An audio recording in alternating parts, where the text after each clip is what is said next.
Agradecemos el apoyo del señor director en este tercer seminario de Seguridad Jurídica y Función Notarial que se realiza en coordinación del Colegio de Notarios, del Colegio de Profesores de Derecho Civil y desde luego del Seminario de Derecho Civil. Del Colegio de Notarios de la Ciudad de México, ¿verdad? Porque hay varios colegios, entonces del Colegio de Notarios de la Ciudad de México, y estamos también en espera de otro ponente, pero en respeto a la audiencia y también agradeciendo la presencia de distinguidas maestras y maestros de la Facultad de Derecho que han cedido su espacio para estar aquí con nosotros. Muchas gracias, maestros. Bienvenidos, queridos alumnos, porque como les decíamos desde ayer, estos eventos son realmente realizados en beneficio de la comunidad estudiantil, pero también de la comunidad de los profesores. El día de hoy nos acompaña el maestro Jesús María Garza Valdés, que es notario público número 26 de la Ciudad de México, y el maestro Vicente Solís Arana, que es catedrático de esta Facultad de Derecho de la UNAM. Esperemos que en un rato, repito, se incorpore el siguiente ponente. Iniciaremos entonces con el tema que nos expondrá el licenciado Jesús María Garza Valdés.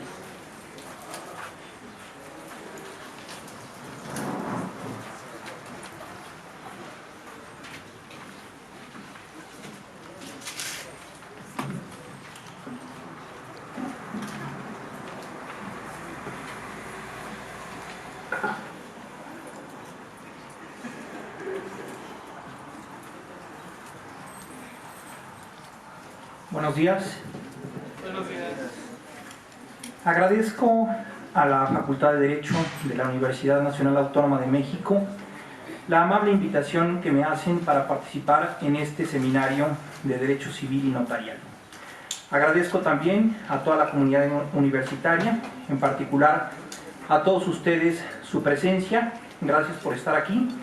Quiero compartir con ustedes algunas ideas sobre un tema relevante tanto en materia civil como en materia notarial. El tema del que vamos a platicar con ustedes hoy es el relativo a la ley de voluntad anticipada. Quizá el nombre de la ley de voluntad anticipada no les diga mucho o les deje algunas dudas. Quisiera empezar por aquí, por el nombre de esta ley de voluntad anticipada. ¿Cuáles son sus consecuencias? ¿Cuáles son sus antecedentes históricos? ¿Y en dónde se inscribe o en dónde la podemos contextualizar? Les decía, simplemente si hablamos de una ley de voluntad anticipada, diríamos, ¿y cuál es el tema que regula? ¿Cuál es la problemática que pretende resolver esta ley? ¿En qué temas nos estamos moviendo? Ley de voluntad anticipada, así se llama en la Ciudad de México, Ley de Voluntad Anticipada para el Distrito Federal, y en otros lados, en otras entidades de la República Mexicana, se denomina como Ley para proteger el enfermo en etapa terminal. Seguramente estas otras denominaciones ya les da a ustedes la idea de cuál es el tema que regula la Ley de Voluntad Anticipada. Estamos en presencia de un tema que es el enfermo en etapa terminal. ¿Cuáles son los otros conceptos que giran en torno a este enfermo en etapa terminal? Evidentemente el tema de la eutanasia. Dentro de la eutanasia se distingue una eutanasia activa, una eutanasia pasiva, inclusive un concepto de eutanasia indirecta y finalmente un concepto de ortotanasia, que propiamente es lo que regula la ley de voluntad anticipada para el Distrito Federal. ¿Cuál es el contexto histórico en donde surgen estas preguntas, en donde surgen estas inquietudes? A principios del siglo pasado, en 1910, probablemente esas inquietudes no surgían. Digamos que tiene dos vertientes, una parte histórica y por otro lado una parte ético-filosófica.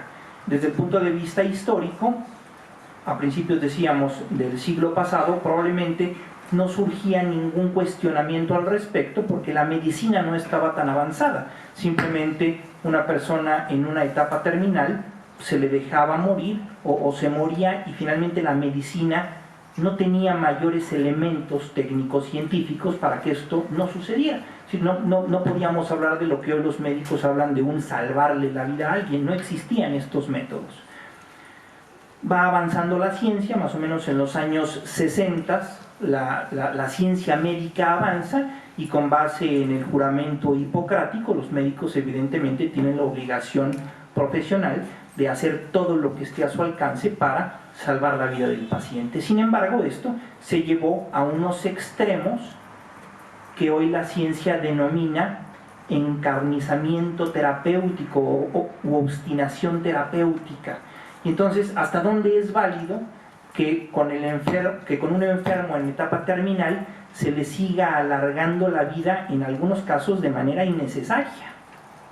Y entonces les decía, por un lado tenemos este avance científico en donde hoy la ciencia médica concretamente, tiene unos elementos distintos que permite precisamente alargar la vida de ciertos pacientes. Y por otro lado tenemos el derecho del paciente, que válidamente puede decir, ¿y por qué me sigues alargando la vida, no? En estos dos valores, digamos, en estos dos contrapesos, es en donde se circunscribe precisamente esta ley de voluntad anticipada. Adicionalmente, otro tema que juega un papel importante es el de la donación de órganos, porque para que los órganos de una persona puedan trasplantarse, se tienen que hacer en un momento específico determinado para que ese trasplante sea exitoso desde el punto de vista médico. Y por otro lado, les decía, tenemos el tema ético-filosófico, en donde los cuestionamientos son: ¿a quién le pertenece la vida del ser humano? ¿Me pertenece a mí como ser humano, como individuo? ¿Le pertenece a una divinidad que es quien me la otorga? ¿Le pertenece a la sociedad? Si le pertenece a la divinidad o bien le pertenece a la sociedad, ¿el individuo tiene la facultad de disponer de ella en algún sentido? Son cuestionamientos que hay que hacerse para poder determinar y finalmente poder legislar sobre estos temas. En materia ético-filosófica, me permito simplemente citarles dos autores y finalmente dos obras importantes que están en los extremos. Por un lado tenemos la encíclica Humane Vitae de Juan Pablo II, en donde categóricamente afirma que no es válido ningún tipo de eutanasia, ni activa, ni pasiva, ni indirecta, ni ortotanasia. Simplemente el enfermo en la etapa terminal tiene que morirse conforme a sus circunstancias, vaya, es decir, la vida sigue y él no tiene por qué tener ninguna voluntad respecto a terminarla anticipadamente. Por otro lado, hay un filósofo suizo que se llama Hans Kung, inclusive les recomiendo un libro que se llama La muerte feliz o Una muerte feliz, en donde él, con argumentos interesantes, y simplemente cito que este filósofo también es católico, y con argumentos interesantes sostiene precisamente la postura contraria, es decir, perfectamente es válido que el individuo, si lo que está buscando es la vida eterna, pueda tener de alguna manera una voluntad o una determinación de cómo va a ser ese tránsito hacia esta vida futura o esta vida eterna, por decirlo de alguna manera, ¿no? Entonces tenemos estas dos posturas, ¿no?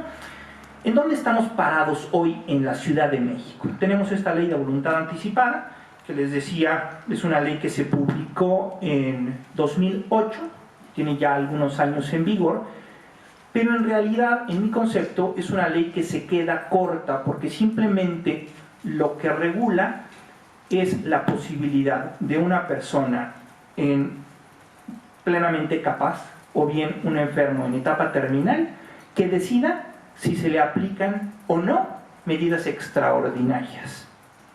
Pero no regula una serie de casos específicos en donde una persona con capacidad de ejercicio válidamente podría decir: si me sucede tal o cual circunstancia, quisiera que se actúe de esta manera o de otra manera. ¿Sí? Conocemos muchos casos en la sociedad en donde podríamos preguntarnos válidamente: ¿y este señor efectivamente querría estar conectado 4 años como lleva 4 años conectado? si él hubiera sabido que él no pudo haber tenido la oportunidad de dictar un documento en donde dijera, si me pasa un accidente y quedo en estado de coma, por favor no me mantenga conectado 4 años, con las consecuencias que esto implica desde el punto de vista psicológico para la familia y también desde el punto de vista económico para la familia, ¿no? A mí me gustan mucho las carreras, la Fórmula 1, seguramente ustedes han oído hablar de Michael Schumacher, y es un cuate que lleva varios años conectado, con unos costos excesivos, y yo lo que me pregunto es, ¿y él de veras querrá estar así? Entonces, nuestra ley de alguna manera me parece que se queda corta. Entonces decíamos, ¿cuál es el contexto? Decíamos en 2008 tenemos esta ley de voluntad anticipada que simplemente permite que una persona o un enfermo en etapa terminal decida si es sometido o no a estos tratamientos o a esta obstinación terapéutica. Válidamente lo que hacen es decir, no quiero que se someta a una obstinación terapéutica. Ahorita vamos a entrar a los conceptos precisos que señala la ley. Por otro lado tenemos el Código Penal del Distrito Federal, que expresamente sanciona una eutanasia pasiva, es decir, si se llevan a cabo ciertos actos para inducir la muerte de una persona, está sancionada, ¿correcto? Entonces, en estos conceptos, digamos, de lo que hoy tenemos regulado, ¿qué es lo único que está permitido? Lo único que está permitido es que no se le dé al paciente una obstinación terapéutica, simplemente unas medidas ordinarias tanatológicas de un buen morir. Lo que no está permitido es si nosotros como abogados ubicamos perfectamente conductas que implican un hacer o conductas que implican un no hacer. Las que estarían permitidas serían las conductas de no hacer, y aquellas conductas de hacer que tuvieran como finalidad acortar la muerte del paciente no estarían permitidas, ¿correcto? Básicamente ese es en el contexto en el que nos encontramos. Y finalmente, no quiero dejar de mencionar que la Constitución Política de la Ciudad de México, que como ustedes saben se publicó el 5 de febrero de 2017 y que entrará en vigor hasta septiembre del próximo año, y que además se está siendo impugnada a través de una serie de acciones de inconstitucionalidad, habrá que ver cómo queda o cuáles son los artículos que quedan después de este resultado de impugnación a través de los actos o acciones de inconstitucionalidad. Tiene un gran catálogo de derechos humanos, y en este gran catálogo de derechos humanos regula básicamente uno importante, que es el derecho a una vida digna. Y señala la Constitución, el derecho a una vida digna implica también una muerte digna.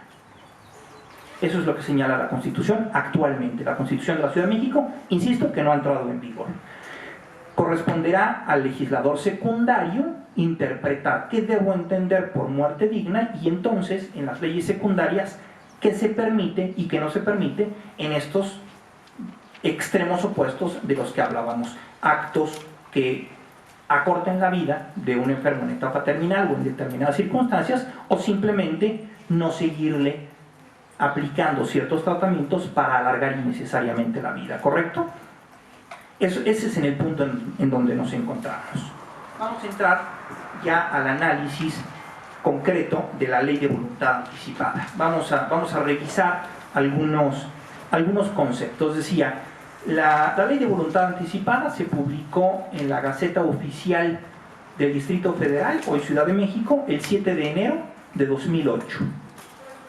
Entró en vigor al día siguiente de su publicación, 8 de enero de 2008, y posteriormente, el 27 de julio de 2012, sufrió algunas reformas.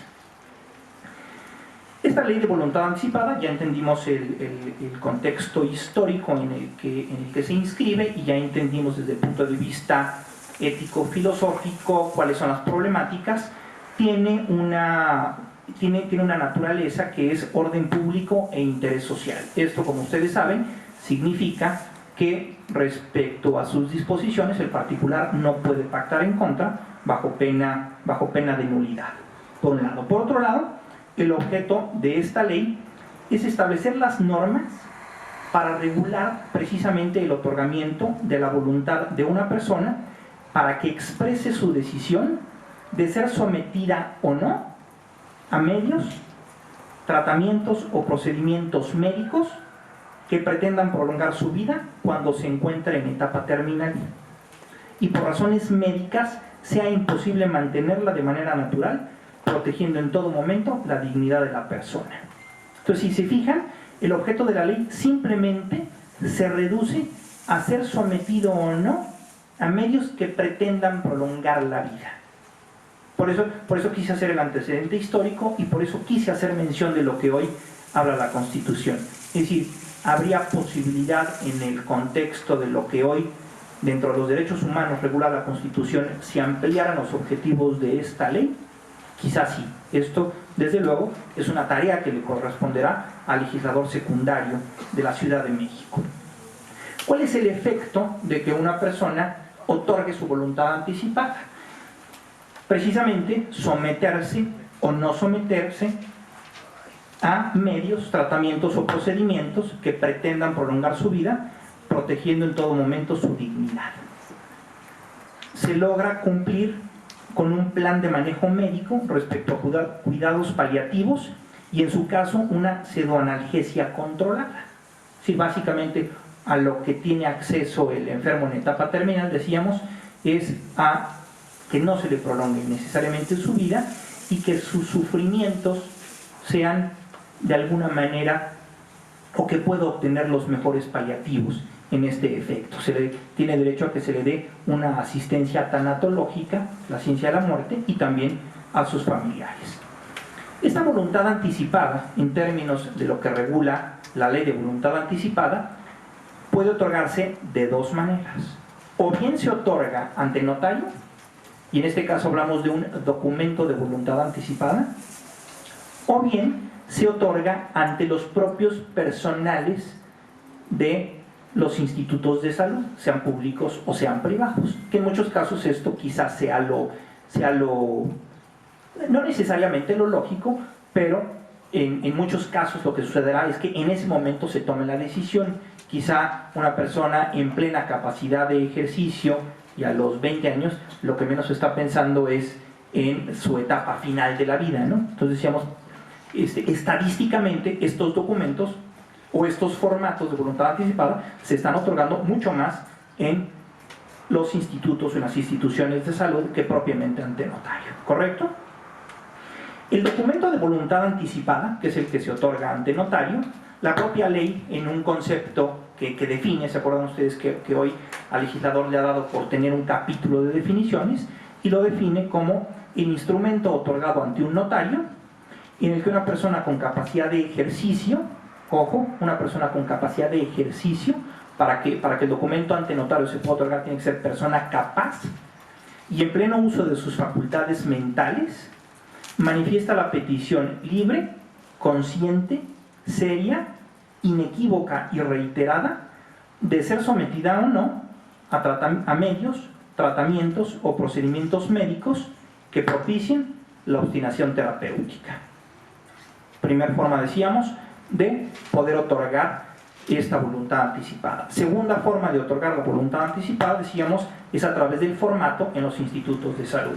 La ley lo define como el documento de instrucciones de cuidados paliativos que previamente haya autorizado la Secretaría de Salud, suscrito por el enfermo terminal. Se fija la distinción: ante notario, persona con capacidad de ejercicio, en pleno uso de sus facultades mentales, y este documento se refiere al suscrito por el enfermo terminal ante el personal de salud correspondiente y dos testigos, en el que manifiesta su voluntad de seguir con tratamientos que pretendan alargar la vida, o bien la suspensión del tratamiento curativo y el inicio de la atención de cuidados paliativos, preservando en todo momento la dignidad de la persona. Si se fijan, todo este tema de la voluntad anticipada gira en torno al concepto del enfermo en etapa terminal. ¿Qué debo entender por un enfermo en etapa terminal? La ley señala que el enfermo en etapa terminal es un paciente con diagnóstico sustentado en datos objetivos de una enfermedad incurable, progresiva y mortal a corto o mediano plazo, con escasa o nula respuesta a tratamiento específico disponible y pronóstico de vida inferior a 6 meses. Entonces, para que sea posible la ejecución de esta voluntad anticipada, la persona que la haya otorgado tiene que estar precisamente en este estado de etapa terminal. Y básicamente, ¿en qué consiste este estado del enfermo en etapa terminal? Que tiene un pronóstico de vida menor a 6 meses.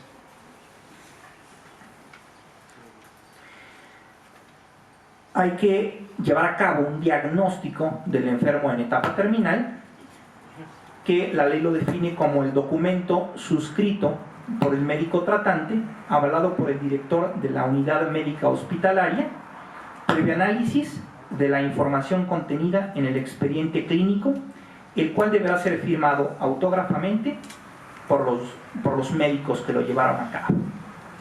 Si se fijan ustedes, si me han ido siguiendo en la exposición, vamos encontrando aquí ya ciertas lagunas, porque solo se refiere a un enfermo en etapa terminal respecto a una enfermedad. Por ejemplo, no se refiere a ningún tipo de accidente que te dejara en un estado de coma, y en donde ahí pudiéramos preguntarnos, y tengo la oportunidad de pedir que ya no me dejen conectado o no, o con qué particularidades, insisto, como que faltan una serie de posibilidades de detallar, quizá desde el punto de vista médico, que sí y que no, en cada una de las distintas circunstancias que se podría presentar el paciente.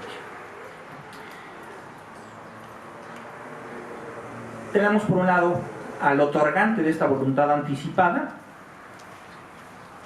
y por otro lado a un ejecutor de la voluntad anticipada. El suscriptor es quien dicta su voluntad, quien señala si quiere ser sometido o no a tratamientos, y por otro lado el ejecutor, que la ley le denomina representante, que es precisamente aquella persona encargada de ejecutar el documento, es decir, de informarle al médico tratante si quiere que su representado, es decir, el suscriptor del documento, manifestó su voluntad en el sentido de si seguir siendo tratado con estos medios extraordinarios desde el punto de vista médico o no. La ley señala que el suscriptor es la persona autorizada por la ley que suscribe el documento de voluntad anticipada ante notario, decíamos, o el formato ante el personal de salud, cuando el enfermo en etapa terminal se encuentra de manera inequívoca impedido para manifestar por sí mismo su voluntad. El representante, decíamos, es el ejecutor, es la persona designada por el enfermo en etapa terminal o suscriptor para la revisión y confirmación de las disposiciones establecidas en el documento. Fíjense bien, ¿quién puede otorgar el documento de voluntad anticipada? La persona con capacidad de ejercicio, y por otro lado, decíamos, la ley habla de un suscriptor. El suscriptor no es la persona con capacidad de ejercicio que dicta su voluntad, sino es una persona legitimada por la ley para que dicte una voluntad respecto a la persona que se encuentra en este estado de etapa terminal. Imaginemos ustedes ciertos casos, probablemente de menores de edad o de incapaces, en donde no pueden manifestar su voluntad. En este caso, la ley autoriza a que determinadas personas sean las que dictan la voluntad. Si yo tengo un menor de edad que tiene 6 años y tiene una enfermedad en etapa terminal, pues evidentemente se imaginan ustedes que la ley autoriza a los padres en ejercicio de la patria potestad a que precisamente tomen esta decisión de que el menor siga o no en estos tratamientos, o se le sigan aplicando o no se le sigan aplicando, ¿correcto? Entonces, estos supuestos en donde no es la persona que decide si va a ser sometida o no a esos tratamientos que autoriza la ley, no son ante notario, son precisamente en el formato autorizado por la Secretaría de Salud. Un par de conceptos adicionales importantes. Cuidados paliativos. Es a lo que tienen derecho estos enfermos en etapa terminal. Decíamos, ya no seguir siendo sometidos de manera encarnizada a estos tratamientos que pretendieran alargar la vida, y simplemente que tengan unos cuidados paliativos para una situación que podríamos denominar un buen morir o un bien morir. Los cuidados paliativos, señala la ley, que es el cuidado integral que de manera específica se proporciona a enfermos en etapa terminal orientados a mantener o incrementar su calidad de vida en las áreas biológica, psicológica y social, e incluye las medidas mínimas ordinarias, así como el tratamiento integral del dolor, con el apoyo y participación de un equipo interdisciplinario conformado por personal médico, de enfermería, de psicología, de trabajo social, de odontología, de rehabilitación y de tanatología.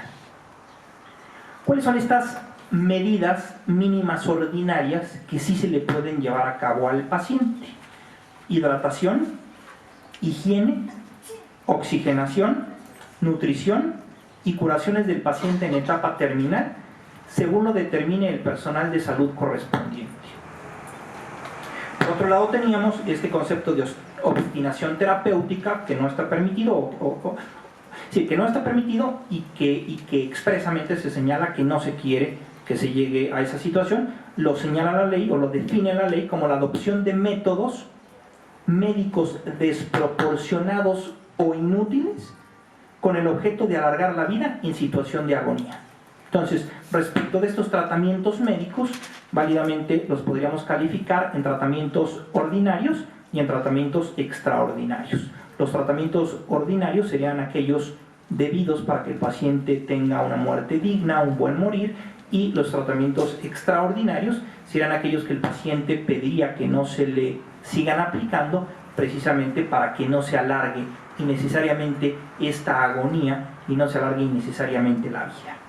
Una de las medidas que logra el paciente es la pseudoanalgesia controlada, que consiste en una prescripción y administración de fármacos por parte del personal de salud para lograr el alivio inalcanzable con otras medidas de un sufrimiento físico y psicológico del enfermo en etapa terminal. Por último, la ley define qué debemos entender por tanatología. Se refiere a la ayuda médica, psicológica y el acompañamiento emocional brindados tanto al enfermo en etapa terminal como a sus familiares, con el objeto de que comprendan y acepten la posibilidad de la muerte cercana. Respecto a lo no previsto en la ley de voluntad anticipada, señala la ley que serán aplicables de manera subletoria, primero la Ley General de Salud, luego el Código Civil, en tercer lugar el Código de Procedimientos Civiles para el Distrito Federal y en última instancia la Ley del Notariado para el Distrito Federal. Me queda poco tiempo, simplemente voy a mencionar algunos requisitos, decíamos, de las dos formas del otorgamiento de la voluntad anticipada. Por un lado teníamos el documento ante notario y por otro lado teníamos el formato ante el personal de salud. El documento de voluntad anticipada ante notario, ¿quién lo puede otorgar? Únicamente personas con capacidad de ejercicio. ¿Qué requisitos y qué formalidades tiene? Debe realizarse de manera personal, libre e inequívoca ante notario. Se tiene que nombrar a un representante y en su caso a los sustitutos. Decíamos, el representante es el ejecutor de esta voluntad anticipada, quien se va a encargar de informarle al médico tratante de cuál fue la última decisión del enfermo en etapa terminal.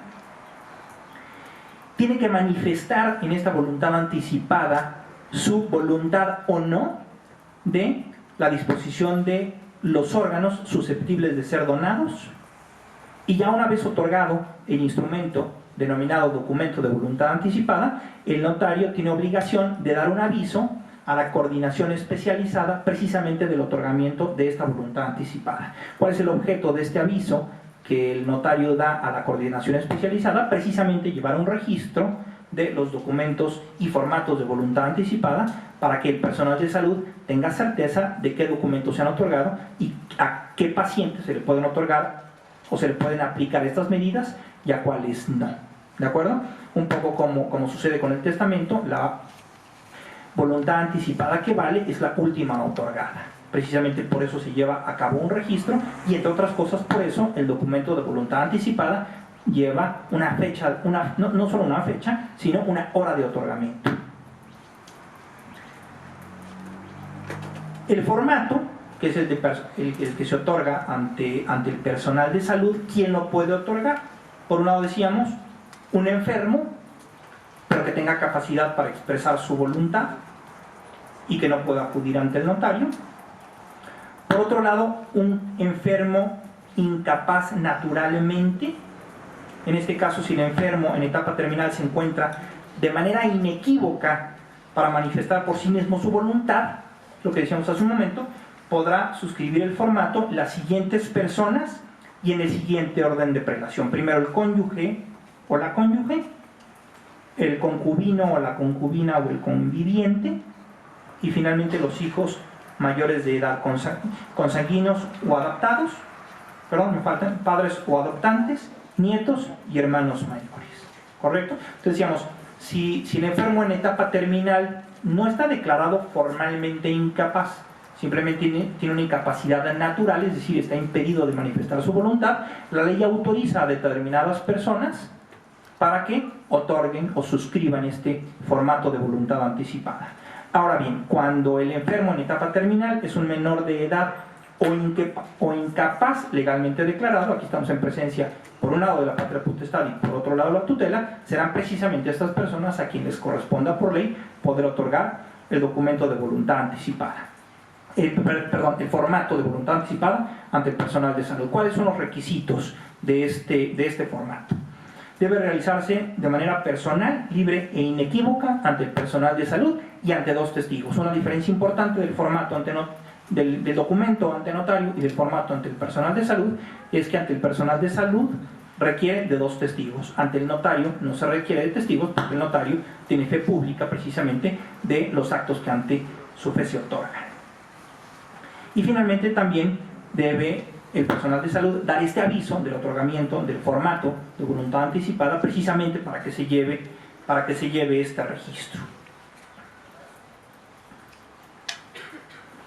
El representante. ¿Quién puede ser el representante de la voluntad anticipada? El ejecutor de esta voluntad anticipada. Cualquier persona con capacidad de ejercicio.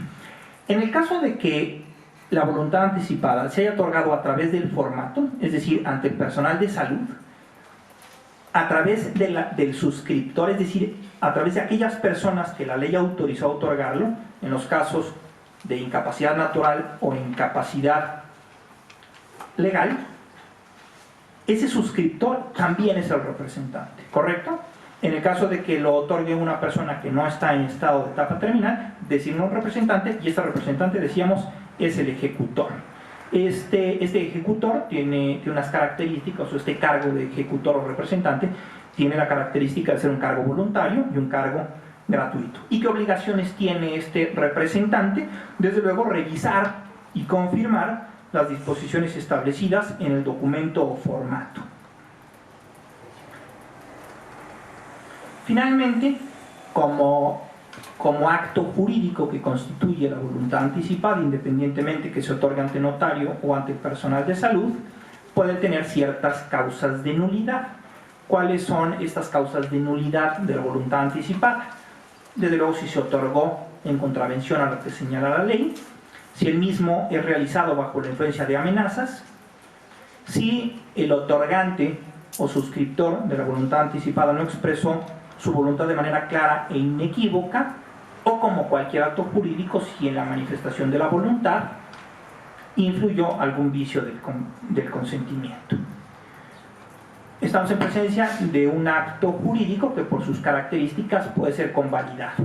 Si se otorgó con algún vicio o en contravención a la ley, posteriormente el otorgante, una vez que cese esta causa de nulidad, puede válidamente convalidarlo con las formalidades previstas en la ley.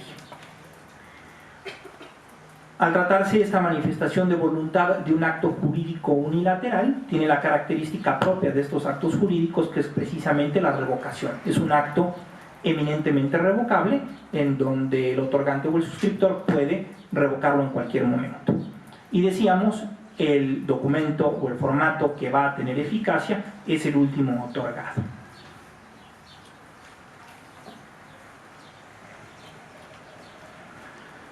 Pues con esto terminaría yo la exposición que tengo preparada para ustedes. No sé si tengan alguna duda o quisieran hacer alguna pregunta. Estoy a sus órdenes si es que tenemos todavía algún momento.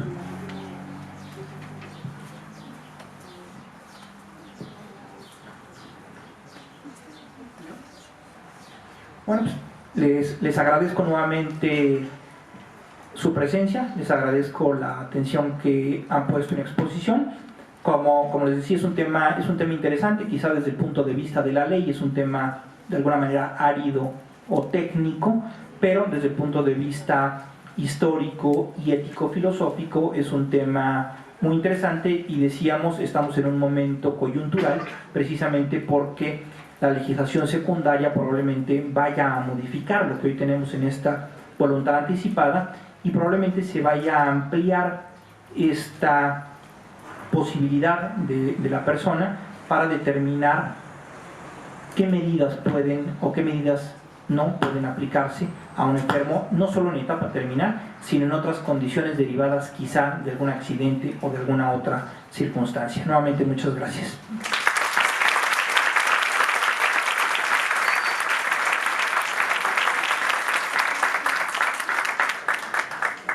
Muchas gracias al señor notario Jesús María Garza Valdés.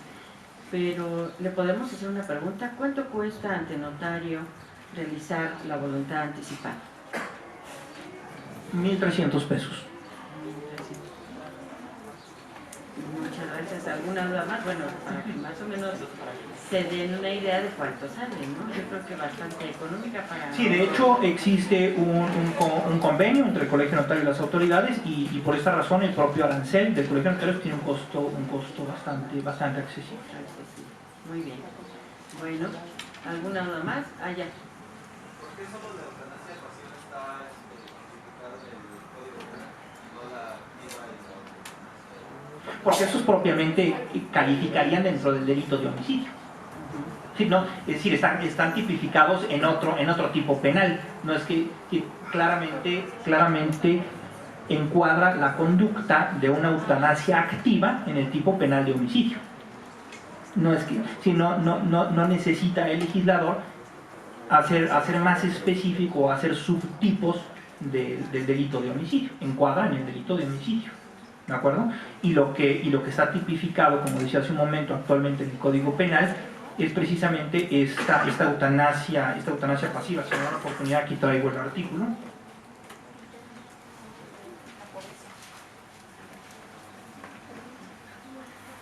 Fíjese, precisamente en el propio artículo que regula el homicidio, que es el 127 del Código Penal, está regulado este tema. Dice: al que prive de la vida a otro por la petición expresa, libre, reiterada, seria e inequívoca de éste, siempre que merezcan razones... Perdón, estoy en el capítulo de homicidio y estoy precisamente en esta... Es que nada más copié el artículo relativo a la eutanasia pasiva, ¿no? Dice: al que prive de la vida a otro por la petición expresa, libre, reiterada, seria e inequívoca de éste, siempre que medien razones humanitarias y la víctima padeciera una enfermedad incurable en fase terminal, se le impondrá prisión de 2 a 5 años. ¿De acuerdo? Entonces, hoy, esto está penado por la ley. No es posible que un enfermo, en esta circunstancia, por razones humanitarias, y la víctima padeciera de una enfermedad incurable en fase terminal, no se le puede privar de la vida. ¿De acuerdo? La línea es muy delgada, es muy tenue, es una frontera muy porosa entre lo que la ley entiende por eutanasia, por voluntad anticipada, y por eutanasia pasiva, por eutanasia indirecta y por eutanasia activa, ¿correcto? Sí, por eso decíamos, distingamos entre conductas de hacer y omisiones, ¿no? Si las conductas de hacer, aquellas que impliquen un acortamiento de la vida, son las que no están permitidas. Pero si no se busca expresamente acortar la vida, sino al contrario, no alargarla, esto es lo que regula la ley y está permitido. Sigue diciendo este artículo 127. Los supuestos previstos en el párrafo anterior no integran los elementos del cuerpo del delito de homicidio, así como tampoco las conductas realizadas por el personal de salud correspondiente para los efectos del cumplimiento de las disposiciones establecidas en la Ley de Voluntad Anticipada para el Distrito Federal. Sí, no seguirle proporcionando unas medidas extraordinarias al paciente en etapa terminal, desde luego no constituye ningún delito. Tampoco integran los elementos del cuerpo del delito previsto en el párrafo primero del presente artículo las conductas realizadas conforme a las disposiciones establecidas en la Ley de Voluntad Anticipada, suscritas y realizadas por el solicitante o representante en el documento de voluntad anticipada o el formato expedido por la Secretaría de Salud para los efectos legales a que haya lugar. Sí, maestra.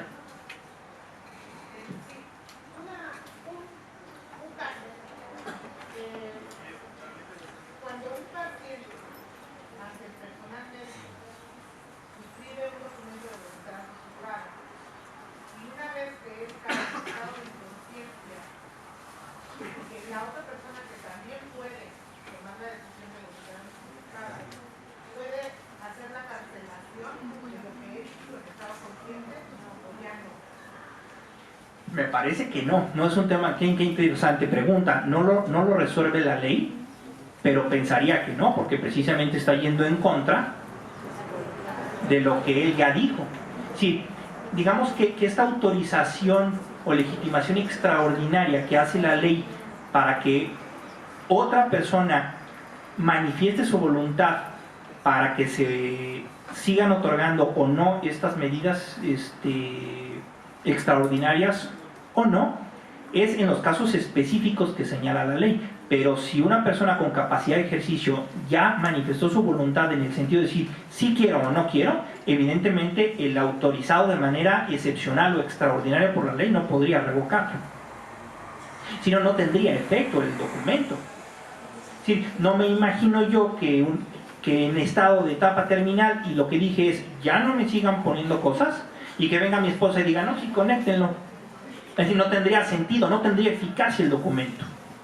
¿De acuerdo? Entonces, considero que no sería válido. Sí, considero que el autorizado por la ley, cónyuge, concubino, concubinario, papás, hijos, en todos estos supuestos que vimos, lo único que pueden hacer es manifestar su voluntad de que sí o que no, ante la ausencia de un documento o de una manifestación previa. Sí, ahora atrás, su compañero. Mi pregunta es respecto de la esfera ético-filosófica que mencionaba en el principio y hacía las preguntas de si era un acto de disposición de la vida por la persona misma, por la sociedad o por una divinidad. Pero en este mismo instante me surgió la pregunta de si la voluntad anticipada es un acto de disposición sobre la vida o sobre el deseo de sufrir o no seguir sufriendo de la persona. Porque me gusta esta última parte como la manifiestas. Me parece que desde luego no se refiere a una disposición de la vida en ningún sentido. Simplemente está manifestando su voluntad precisamente para ya no seguir sufriendo o seguir sufriendo, decíamos, además en un contexto muy específico, de unas condiciones muy específicas, precisamente de un enfermo en etapa terminal, como decíamos, señala la ley, cuya expectativa de vida no es superior a 6 meses. Entonces simplemente él lo que dice es, ya no me pongas cosas, ya no me des más cosas, simplemente ayúdame a que si yo ya sé que no paso los 6 meses, que de aquí a esos 6 meses me la lleve de la mejor manera posible. Ya no me alargues más innecesariamente, ¿de acuerdo? Sí, como decíamos, y por eso quería hablar del contexto histórico. En la medicina ha avanzado muchísimo y probablemente existan elementos médicos científicos para alargar la vida de un paciente, pero decíamos, ¿y para qué? Sí, de manera, y cada quien en sus creencias, en sus condiciones, desde luego, puede tomar la decisión que quiera. A mí llévame hasta el final o no me lleves hasta el final. Y por eso decíamos, en realidad, esta circunstancia en el siglo pasado no era necesario ni siquiera preguntárnoslo. ¿Por qué? Porque los avances médicos no tenían la capacidad de alargar la vida del paciente.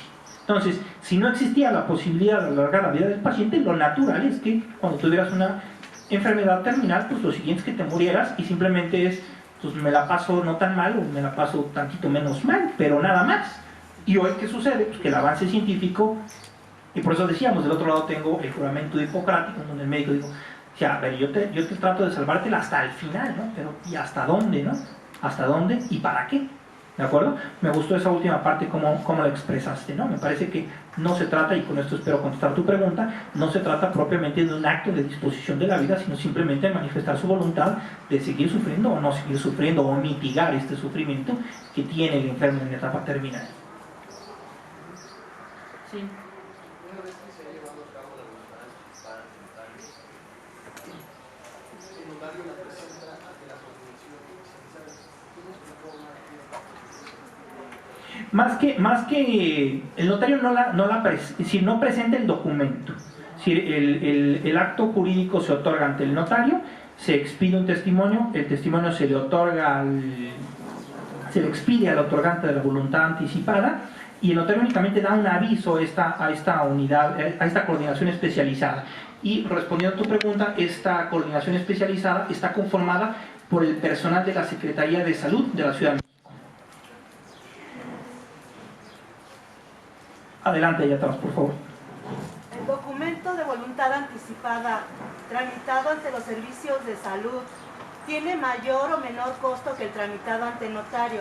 Y segunda pregunta, ¿qué pasa si después de tramitar el documento de voluntad anticipada, el paciente en su etapa final se arrepiente?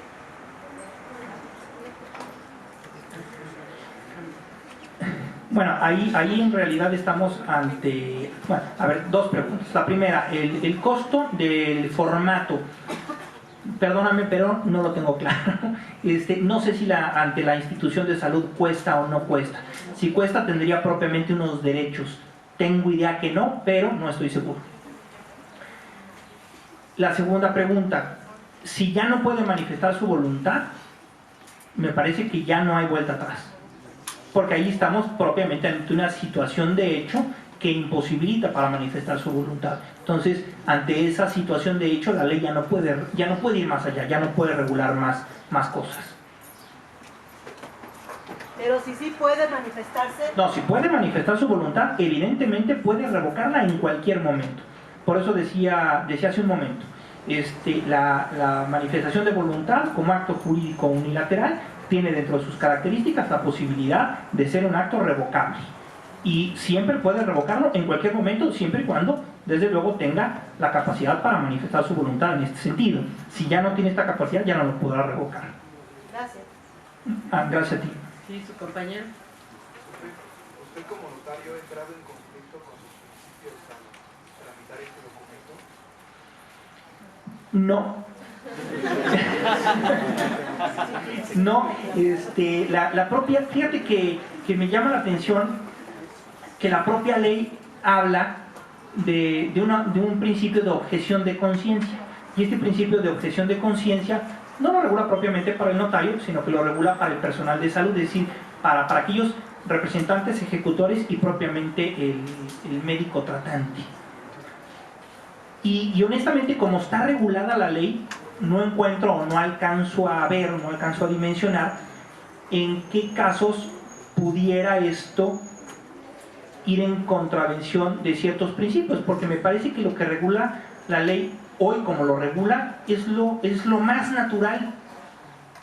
Entonces, por eso, en mi concepto, no contraviene mis principios, en mi concepto, ¿no? Si la ley permitiera, como no lo permite, pero existe, digamos, la pauta a partir de lo que regula la Constitución, de que eventualmente el legislador secundario regulara otras posibilidades, ahí a lo mejor sí te diría, híjole, a lo mejor yo no estoy de acuerdo en una eutanasia activa, pero hoy lo que regula me parece que simplemente es decir, ya no me sigas poniendo cosas o sígueme poniendo cosas. En alguna plática con alguna gente que le interesaba el tema, alguien más intervenía y decía, a ver, pero ¿por qué te preocupa tanto? Simplemente si llegas al doctor y tu tarjeta de crédito no trae fondos, pues ahí se acabó el tema. ¿No? Si no tienes dinero y no vas al doctor o no vas a la institución, pues ya ahí ya no te siguen poniendo más cosas, ¿no? Entonces, en mi concepto, no contraviene principios, por lo menos los míos, que me comprometan al otorgamiento de un documento de este tipo. Gracias por la pregunta. ¿Nada más? ¿No? Bueno, agradecemos la participación del público y también del notario 25 de la Ciudad de México, 26, perdón, de la Ciudad de México, el licenciado Jesús Mario Garza Valdés. Ahora vamos a tener el gusto de escuchar al maestro Vicente Solís Arana, catedrático de esta facultad.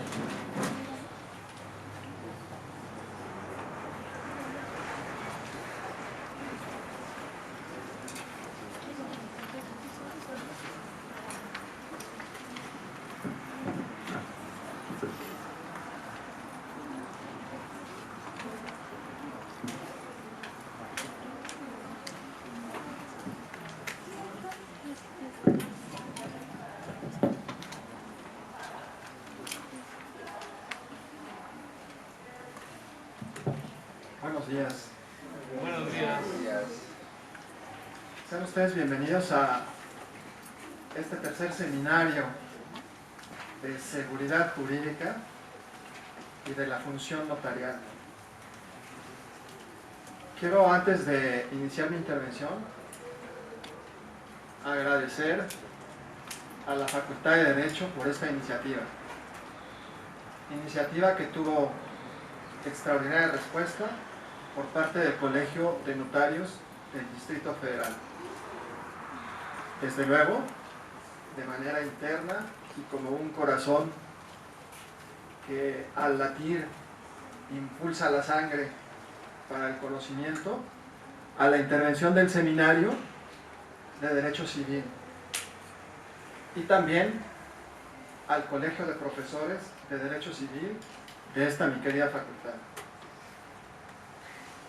Es un honor para mí participar en este evento, especialmente cuando se encuentra en la mesa de honor la maestra María del Carmen Montoya Pérez, directora de nuestro seminario de Derecho Civil.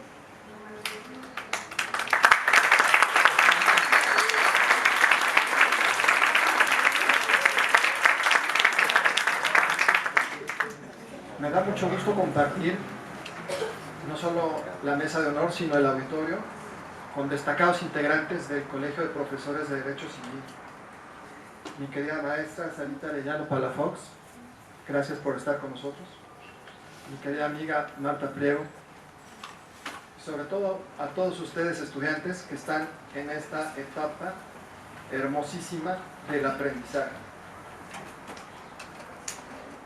Ha sido todo un honor escuchar las palabras de Jesús María Garza Valdés, notario 26 del Distrito Federal. Mi querido Jesús, bienvenido a tu facultad. Te ves muy bien aquí. Regresa más seguido. El héroe de 1000 batallas, mi querido amigo. Cada vez nos vemos más seguido. El doctor Jorge Antonio Ibarra Ramírez, también distinguido integrante del Colegio de Profesores de Derecho y un extraordinario coordinador en el programa de Radio JUS que el Colegio de Profesores de Derecho Civil transmite todos los jueves a las 7 de la noche.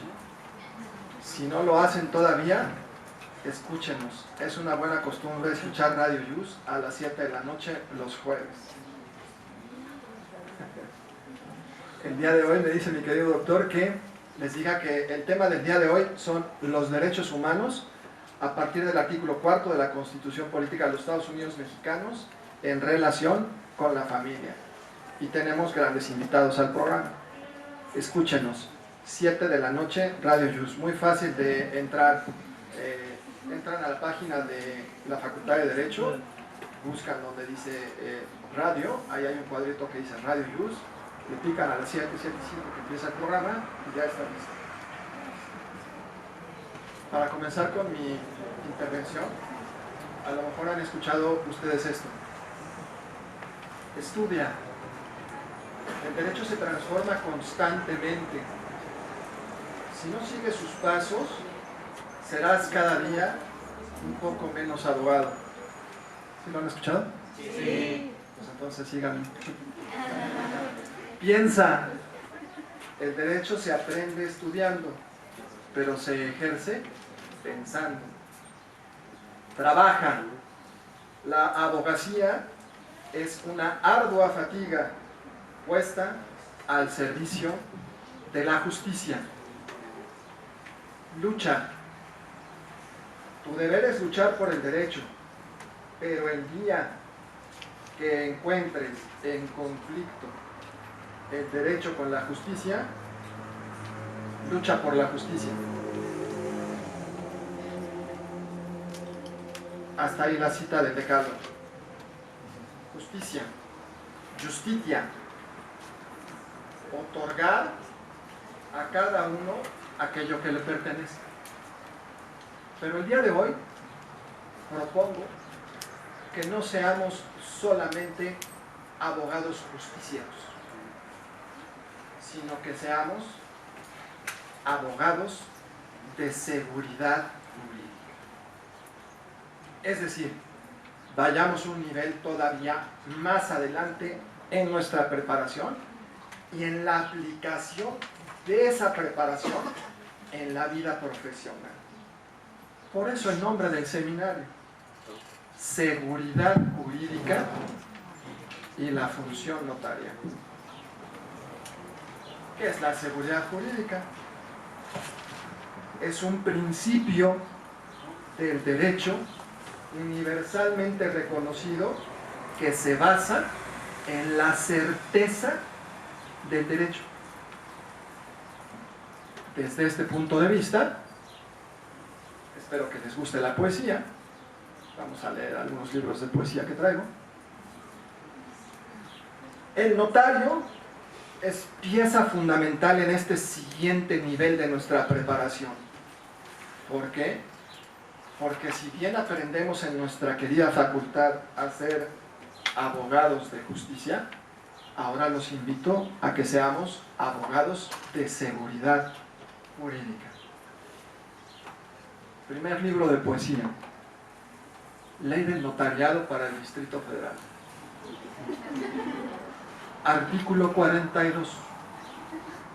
Notario es el profesional del derecho investido de fe pública por el Estado y que tiene a su cargo recibir, interpretar y dar forma legal a la voluntad de las personas que ante él acuden y conferir autenticidad y certeza jurídica a los actos y hechos pasados ante su fe, mediante la consignación de los mismos en instrumentos públicos que son de su autoría. ¿Ya habían escuchado esta poesía? Bueno, pues se trata justamente de la certeza jurídica de la que estamos hablando, de la seguridad jurídica. Continúo con el libro de poesía Ley del Notariado del Distrito Federal, ahora en su artículo 100. Escritura. Escritura es el instrumento original que el notario asienta en los folios para hacer constar uno o de este libro de poesía, la última, 143.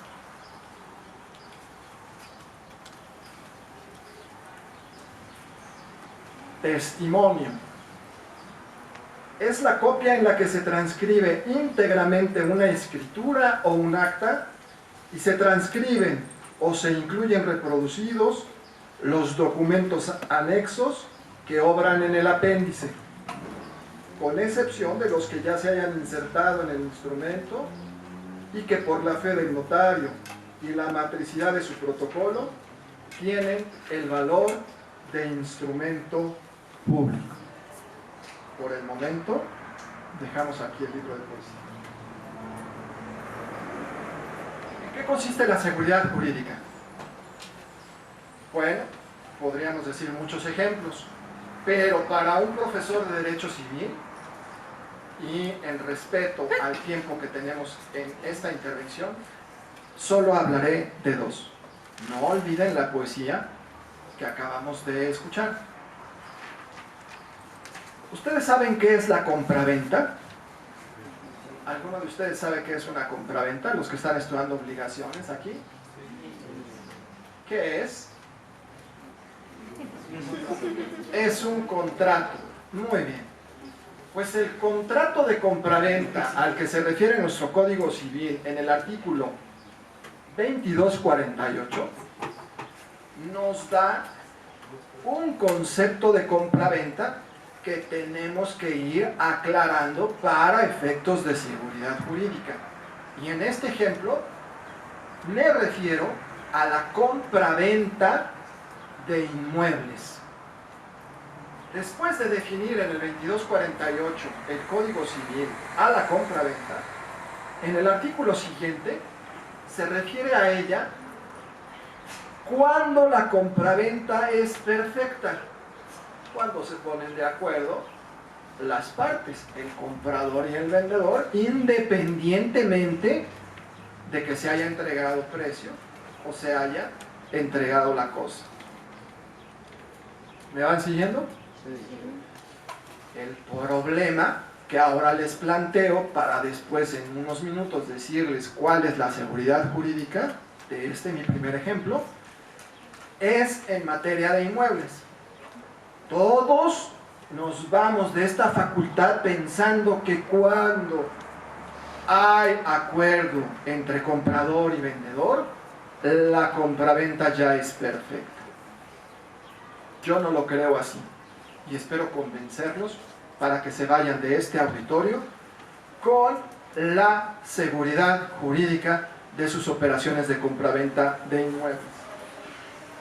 Adicionalmente al 2248 y al 2249 podríamos hablar del artículo 2014, alumnos de obligaciones, 2015, saquen sus códigos, vamos a leerlo. ¿Cuándo se transmite la propiedad? Pues si son cosas ciertas y determinadas, 2014.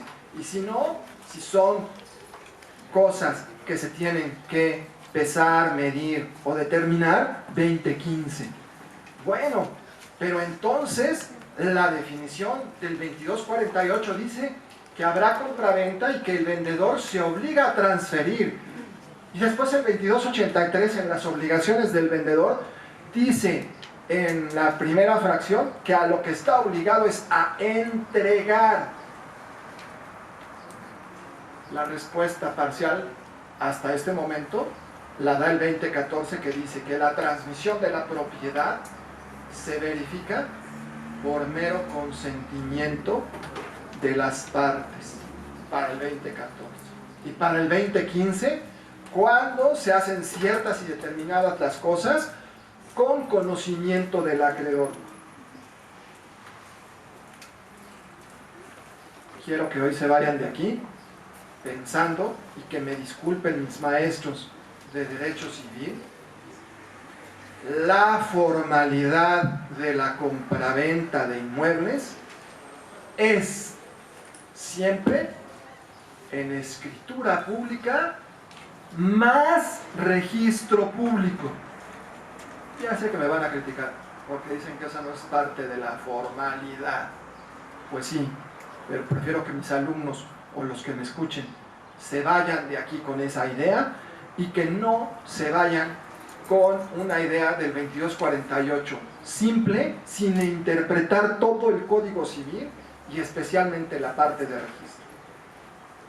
El 2320 efectivamente es el fundamento para que la compraventa de inmuebles sea en escritura pública. Pero las disposiciones del Código Civil en materia de registro, por ejemplo el artículo 3008 y el 3009, nos hablan de la inoponibilidad y del tercero registral, particularmente cuando éste es de buena fe. De tal manera, y obviamente que habrá muchas doctrinas y muchas opiniones al respecto, pero lo digo siempre en mi clase, cuando el Code o el Código Napoleón se redactó, no había el registro público. De tal manera que hoy, para la seguridad jurídica, afirmo,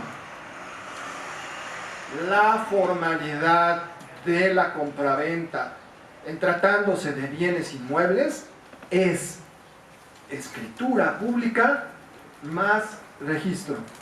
Alumnos, anoten, artículos 2248, 2249, 2283 fracción primera, 2014, 2015, 2320 y 3008 y 3009.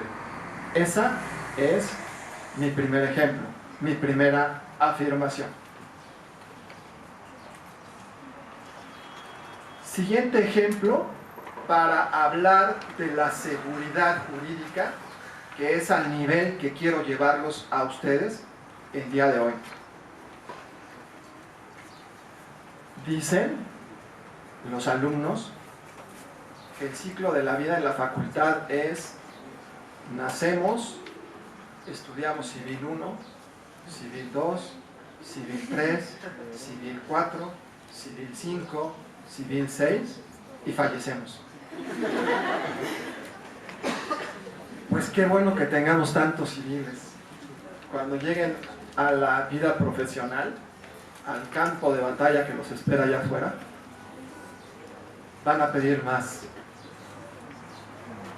Testamento, mi segunda propuesta de seguridad jurídica.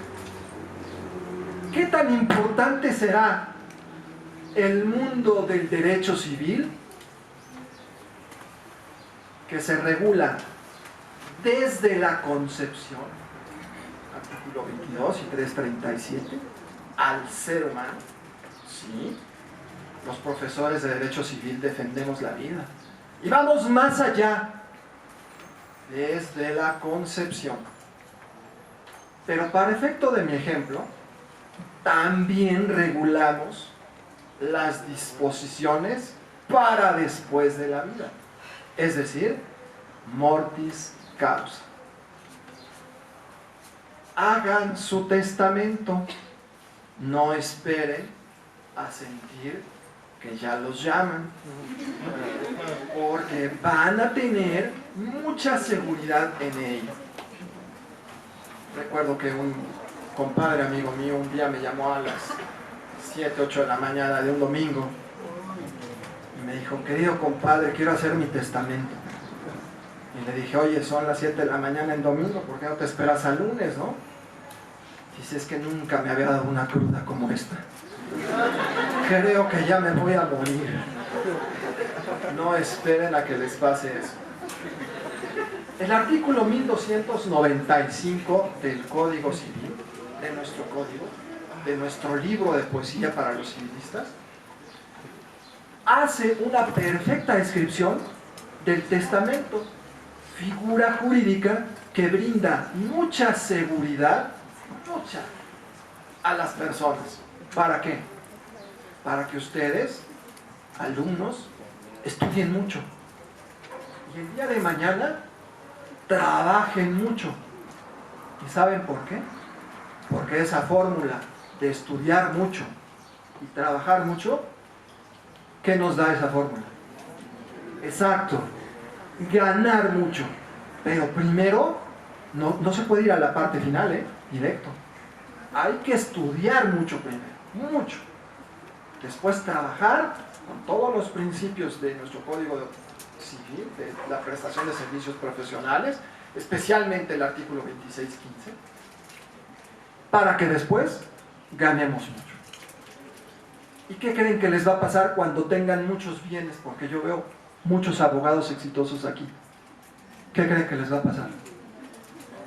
Que después se van a casar y van a tener hijos y van a ver que sus hijos van a crecer y que van a sentir una gran satisfacción de decir: confío tanto en la seguridad jurídica de mi país que hago un testamento en favor de mi gente querida, de mi familia, de mi gente cercana, de la gente que tenemos en el corazón.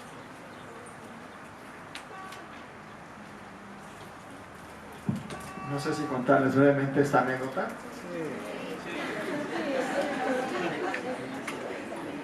Hay un concepto respecto al testamento que es la libre testamentifacción.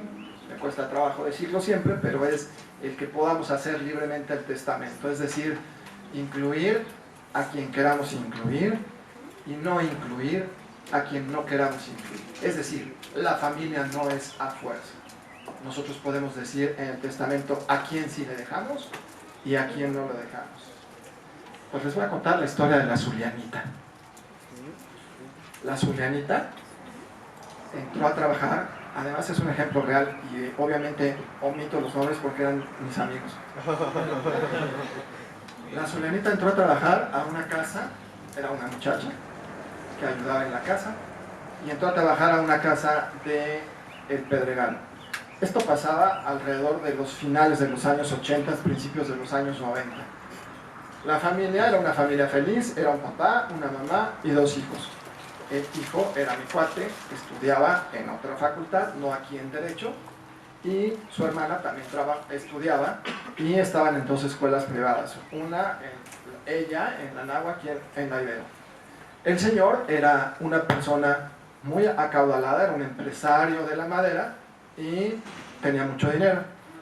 Entonces, pues de repente el marido pues tenía que ir a Europa para ver lo de la venta de la madera en la exportación, y también tenía que ver pues la tala que se hacía en Chiapas, y básicamente la empresa estaba allá, aunque tenía oficinas aquí en la Ciudad de México. Pues el señor con frecuencia regresaba a la casa. Este es un consejo para las señoritas licenciadas que nos acompañan el día de hoy. A los hombres nos gusta cenar calientito. Entonces, cuando llegaba el señor a la casa, pues no estaba la presidenta de la UBA, ¿verdad? Estaba en otras cosas más importantes. El señor, pues con frecuencia se fue a dormir, sin cenar, hasta que un día descubrió todas las habilidades de la Zulianita. Y entonces empezó a cenar como a él le gustaba.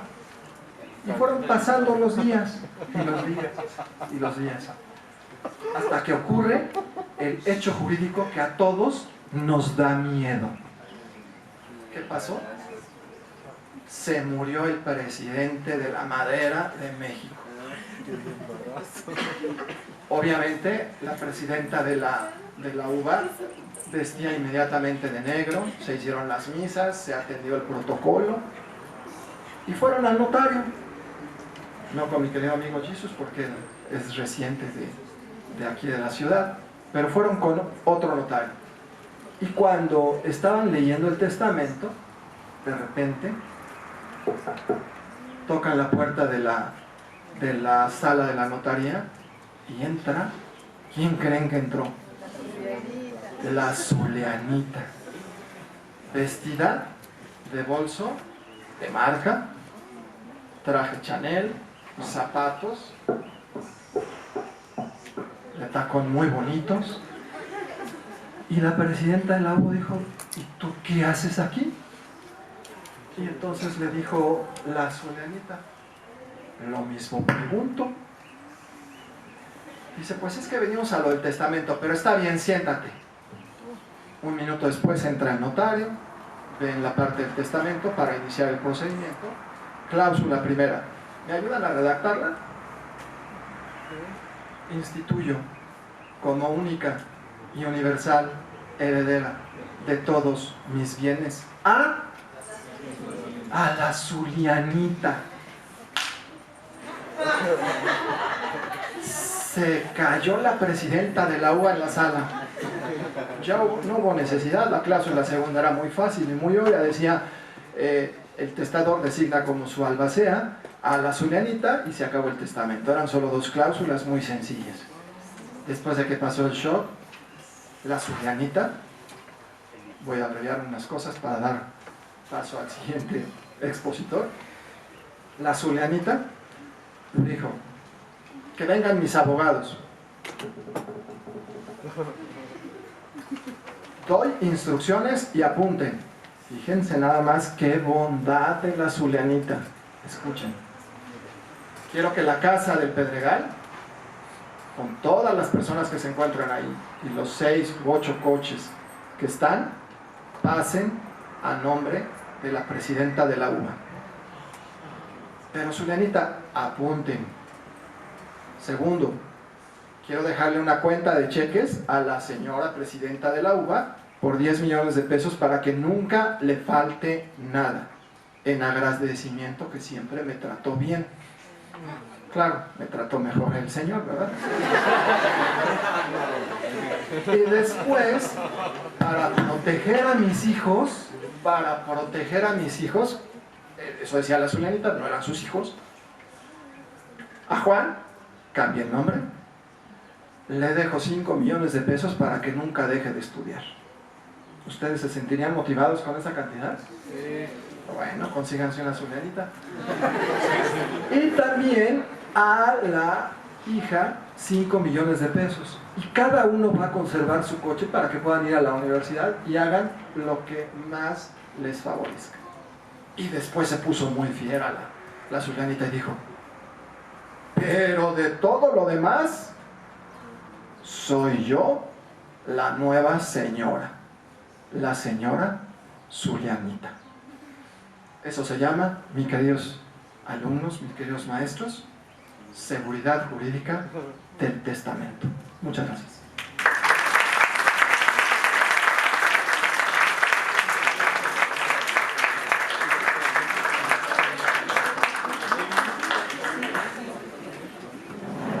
Muchas gracias, maestro Vicente Solís Arana, por su disertación.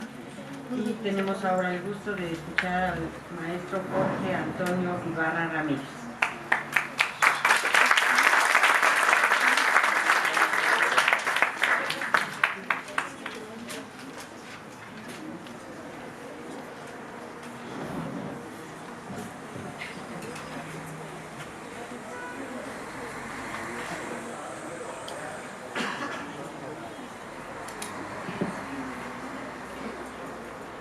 Buenos días.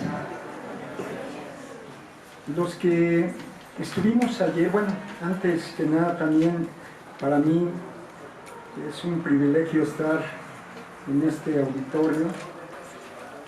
Quiero dar las gracias primeramente a nuestro señor director, Raúl Contreras Bustamante, por habernos dado todas las facilidades para que se lleve a cabo este tercer seminario de seguridad jurídica y función notarial. También a nuestra querida maestra María del Carmen Montoya Pérez, como directora turno vespertino de nuestra querida facultad. El día de ayer nos acompañó el maestro José Barroso Figueroa, director del seminario también de Derecho Civil turno matutino, y al Colegio de Notarios y también al Colegio de Profesores de Derecho Civil, que en coordinación ambos hicieron posible la realización de este seminario.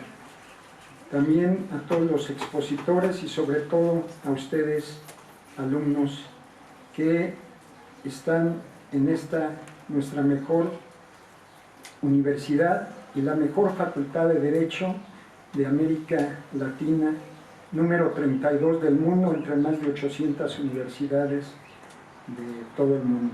Entonces deben de sentirse orgullosos. El día de ayer asistí, al igual que la mayoría de ustedes, y tuve la oportunidad de escuchar las palabras primeramente de la maestra Griselda Martínez, que fue la directora, que es la directora del Registro Civil. Ella, que nos dijo en su intervención, pues como directora que es, que para dar seguridad jurídica al patrimonio que nosotros tenemos en vida y que hacemos, pues esos bienes tienen que estar inscritos en el registro público de la propiedad. Y nos habló todo lo que se ha hecho en el registro público de la propiedad. Pero esa es la seguridad jurídica, precisamente, que esos títulos de propiedad que se lleguen a transmitir en vida de las personas se inscriban en dicho registro conforme a los artículos 3005, párrafo primero, y el artículo 3042, también los documentos que deben de inscribirse en el registro público, y así como lo que señala el artículo 3007 para que surte efectos contra terceros. Después también escuché, esto lo estoy recordando por lo que voy a comenzar a comentar con ustedes.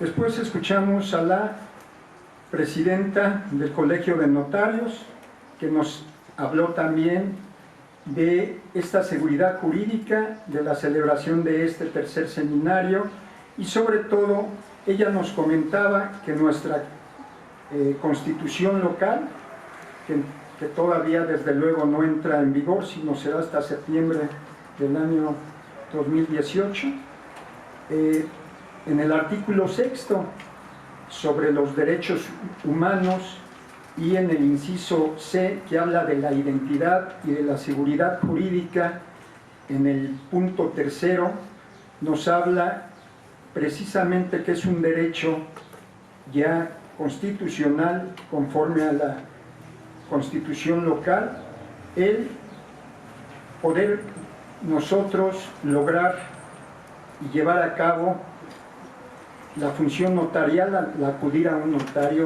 para darle certeza a nuestros actos jurídicos que ahí se lleven a cabo. Y ella decía algo que voy a remarcar más adelante, que la función notarial, en el caso de los documentos que ahí se inscriban y su intervención, y en el caso de los testamentos, como ahorita lo mencionó el maestro Vicente Solís Arana, pues no es un acto gratuito, es decir, tiene un costo y que en un momento dado dice que además sea asequible y sea desde luego posible conforme a las posibilidades económicas de las personas. Entonces, y por último, el doctor Jorge Alfredo Domínguez Martínez, que fue nuestro anterior presidente del Colegio de Profesores de Derecho Civil, nos decía que toda persona tiene 3 etapas: la personal, la familiar y la patrimonial. Y a eso me voy a referir, a la patrimonial, como seguridad jurídica, y voy a hablar del testamento. Del testamento vamos a hablar que sí hay seguridad jurídica y que no hay seguridad jurídica, por lo que voy a comentar. Entonces, ¿qué es el testamento conforme a la ley? Muchos de ustedes, pues a lo mejor todavía no cursan la materia de sucesiones, pero el testamento, nos decía Vicente en el artículo 1295, es desde luego un acto jurídico, va a producir consecuencias de derecho, que se lleva en forma unilateral, una sola voluntad, en forma personalísima. Además es solemne, necesita la intervención, en el caso del testamento público abierto, del notario. Y además, dice, ese testamento tiene que ser manifestado en forma libre, es decir, la voluntad no tiene que estar violentada ni coaccionada.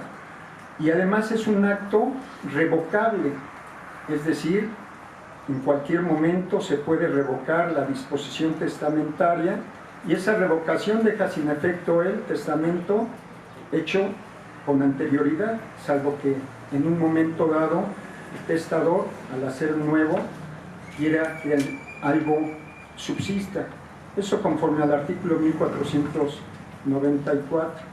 Y también realizado por persona capaz. Cuando vemos nuestras clases de derecho sucesorio, pues es capaz para hacer un testamento, no un mayor de edad, sino un mayor de 16 años. Y además se permite inclusive la celebración de un testamento hecho por una persona que no esté bien de sus facultades mentales, pero que tenga intervalos de lucidez. Entonces, esa seguridad jurídica que ahorita nosotros estamos hablando, en nuestra legislación actual del Código Civil, existen nada más 2 clases para testar: el testamento público abierto, que es realizado aquí y que es ante notario, y el testamento hecho en país extranjero, que no se puede realizar aquí, sino se realiza en el extranjero. Entonces, nos quedamos con un solo tipo de testamento, una sola forma de testar. Les quiero decir que eso fue a raíz de unas reformas que hubo el 23 de julio del año 2012, en el cual se derogan las otras 6 formas de testar. O sea, ahorita quedamos que nada más hay un testamento público abierto y uno hecho en país extranjero, pero eso es hecho en país extranjero. Entonces se eliminan, se derogan estas clases de testamento, pero nada más en la Ciudad de México o en el Distrito Federal.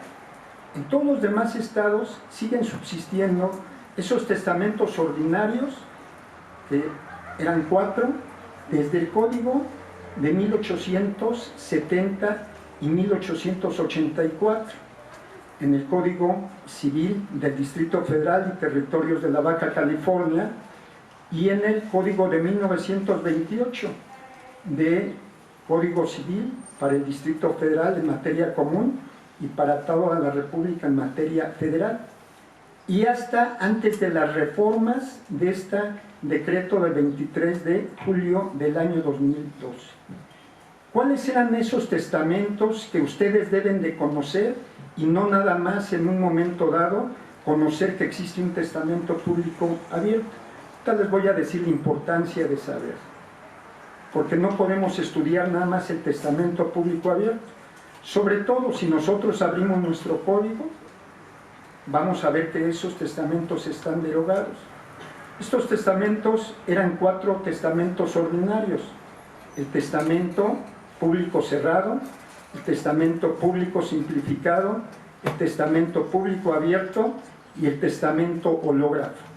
Ahí se requiere la intervención del notario, es decir, que intervenga él, se requiere su fe pública, se requiere su protocolo, su escritura, se requiere su sello, su firma y ahorita lo que comentamos, el registro, ante el registro público de la propiedad.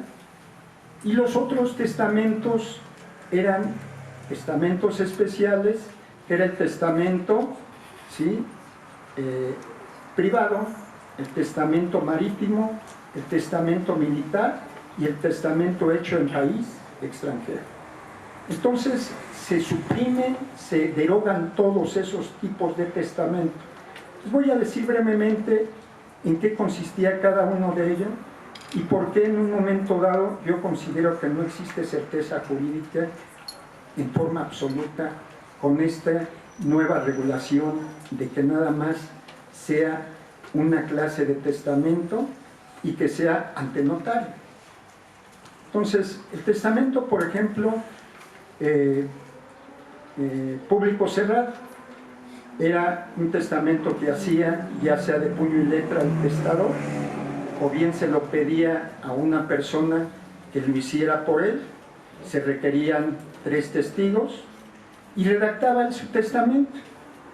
Después ese testamento tenían que firmarlo desde luego el otorgante y los testigos.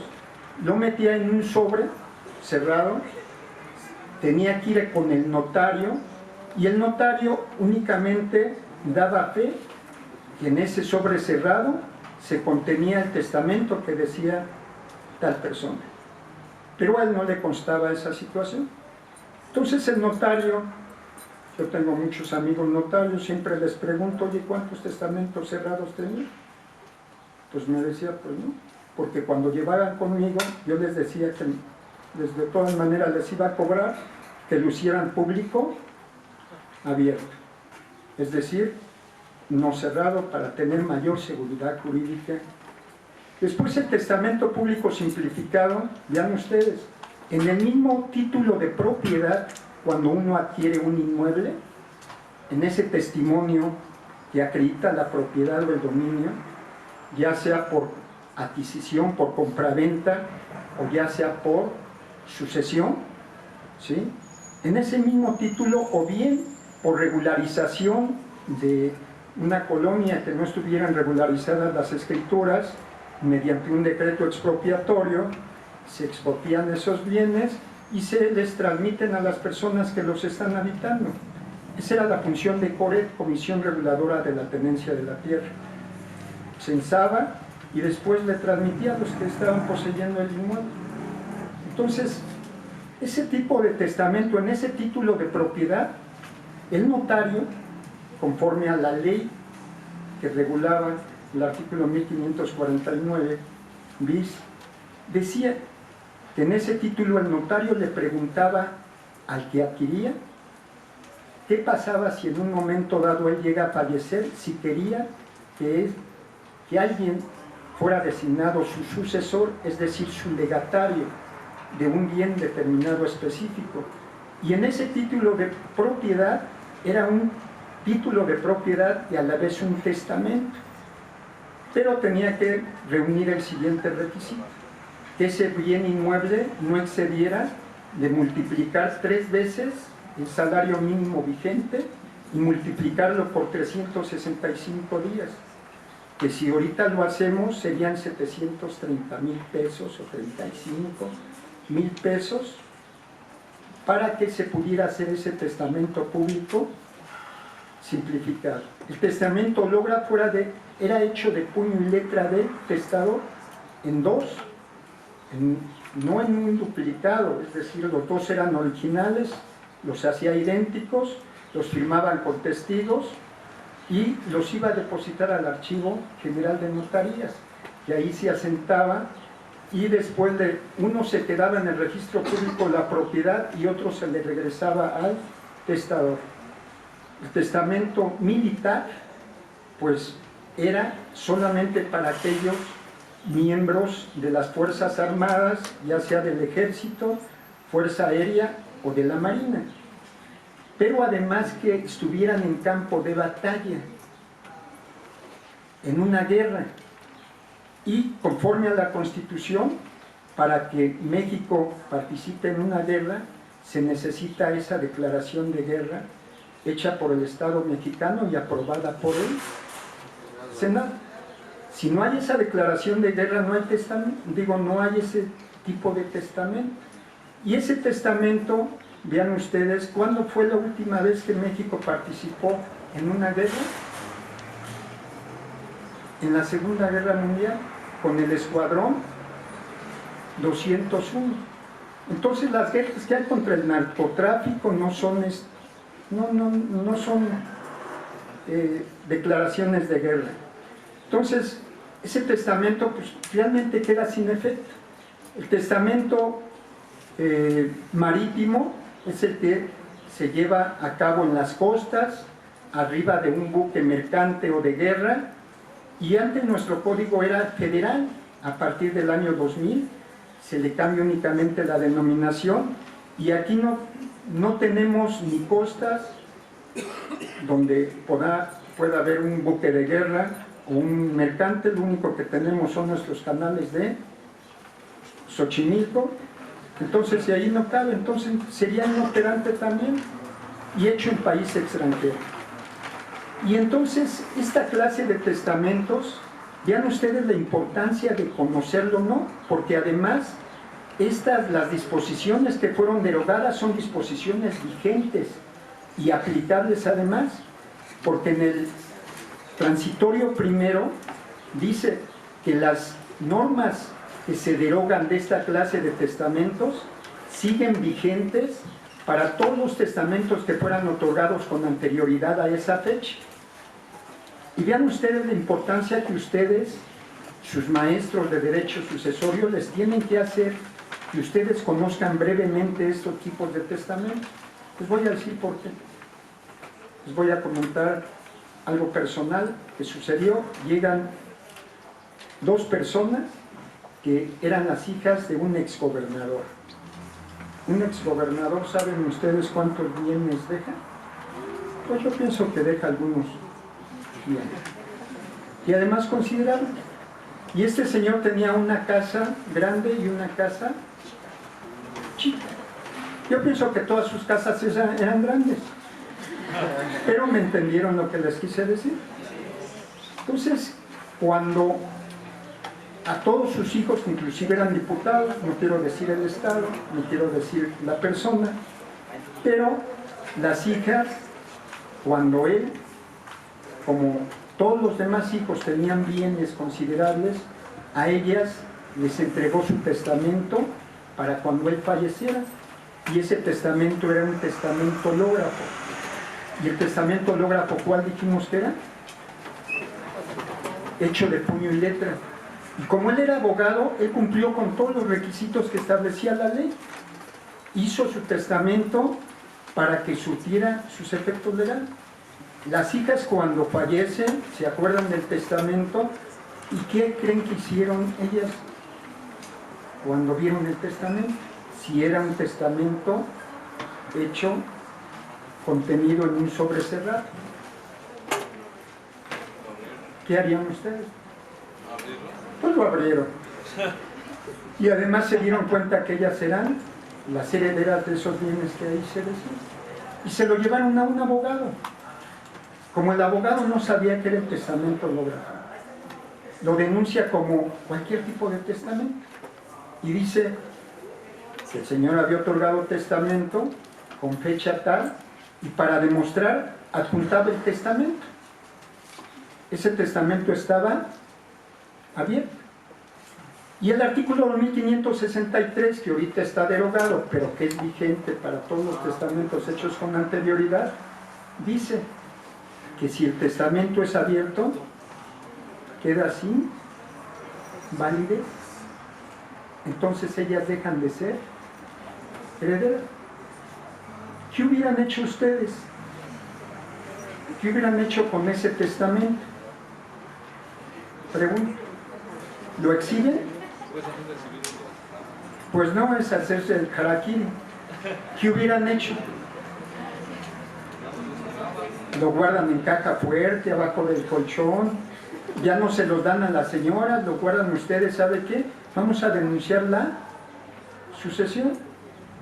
¿Y por qué quedaba vigente ese testamento? Porque cuando se pidieran los informes al Archivo General de Notarías, iba a remitir el testamento que ahí estaba cerradito. Y además, con toda la validez. Ahora, como se suprimieron todos esos tipos de testamentos, ahora nada más es hecho ante notario. Y el hecho ante notario, pues se privilegia la función notarial. Porque una persona que quiera hacer un testamento tiene que acudir forzosamente al notario. Y el notario cobra. Y hay personas que tienen los recursos para en un momento dado hacer un testamento, y hay personas que no tienen los recursos. Estuve en un programa que se llama Diálogos del Canal 11 en el mes del testamento, y allí entre varios invitados, incluyendo 2 notarios, los mismos notarios dijeron: ni en el mes del testamento viene gente a hacer testamento, no aprovechan esas oportunidades del descuento del 50%. Ayer le preguntaba a mis alumnas o a mis alumnos en la materia de derecho sucesorio, a ver quién trabaja en una notaría. Y bueno, tengo identificados algunos, levantaron la mano y le dije: compañera, ¿cuánto cuesta un testamento en su notaría? Y ella me dijo 4,500. Entonces se me hizo caro. Y después le pregunté a otro, y me dice: no, maestro, la de nosotros cuesta 3,200. Y otra me dijo 3,500. Y también me dijeron: cuesta 7,500 si es fuera de la notaría. Y entonces, ¿qué pasa con esa seguridad jurídica si hay personas que no pueden gastar con el testamento? Se les está privando de opción de tener varias formas de testar. La única es ante notario. Entonces yo no estoy de acuerdo en eso. ¿Y por qué no estoy de acuerdo? Porque una persona que quiera transmitir, hay 2 formas de transmisión: en vida y para después de la muerte. En vida puedo vender, como decía el maestro Vicente Solís, puedo vender o bien puedo donar. Ayer nos decía la notario, no conviene la donación porque conforme al impuesto del ICR tendrían que pagar además el 20% del valor del inmueble. Mejor se maneja una compraventa. Entonces, aquí vean ustedes, la persona que no puede transmitir para después de su muerte, le quiere dejar un inmueble o su inmueble a su hijo, pues no puede acudir a hacer un testamento si no tiene los medios. Entonces, aquí sí se limita a los ciudadanos de la Ciudad de México a que acudan a otras formas de testar. Yo ignoro el por qué haya quedado nada más ante notario. Entonces, y dentro de eso, pues, se debe de proponer que regresen varios tipos de testamentos y otros no. Por ejemplo, el testamento hológrafo, por ejemplo, el testamento público simplificado. Esto que estoy diciendo también se les priva. Los que conocen ustedes las jornadas notariales, ¿saben ustedes en qué consiste? Las jornadas notariales quiere decir que las personas que venden el inmueble o que adquieren por herencia, ¿sí?, por sucesión, tienen que tener un descuento. Un notario cobra sus honorarios de acuerdo a un avalúo, es decir, el valor comercial. Pero cuando nos inscribimos a las jornadas notariales, que pueden subsistir todo el año o que se van estableciendo en cada delegación en determinadas fechas, no se hace sobre valor comercial, sino las escrituras se hacen sobre el valor catastral. Y entonces no es lo mismo un valor comercial que un valor catastral. Pero además hay una reducción en el pago de impuestos del 30, del 40, del 50, del 60 o del 70%. Entonces las escrituras les salen muy poco. Eso es para en el caso que lo pudieran hacer testamentos, acudir con el notario, porque todo acto termina con un notario de esta índole. Y si yo dejo un bien a mis hijos, ellos para escriturárselo también van a gastar lo menos que se pueda. Entonces ustedes tienen que conocer todo esto, compañeros. O bien, cuando se vende un inmueble, esperarse a jornadas notariales, porque el notario va a escriturar normalmente y va a pedir un avalúo comercial. Y entonces nosotros decimos no, que sea por jornada notarial, siempre y cuando el valor del inmueble no exceda de 1.750.000 pesos. Entonces, por eso, con estas reformas, yo les quiero comentar que, desde luego, sí hay seguridad, la seguridad jurídica nos la da el notario, pero en lo que yo no estoy de acuerdo es que ante el notario sea la única forma de que los ciudadanos de la Ciudad de México puedan hacer un testamento, cuando antes de las reformas había 7 clases de hacer testamentos, que siguen existiendo en todos los demás estados, y que desde luego aquí ya no tendría aplicación el militar, ni el marítimo, ni el testamento público cerrado. Entonces esto se los dejo a manera de reflexión, para que en un momento dado, pues esto se reforme y no sea la única forma de testar ante el notario. Por mi parte es todo, y que tengan buenas tardes.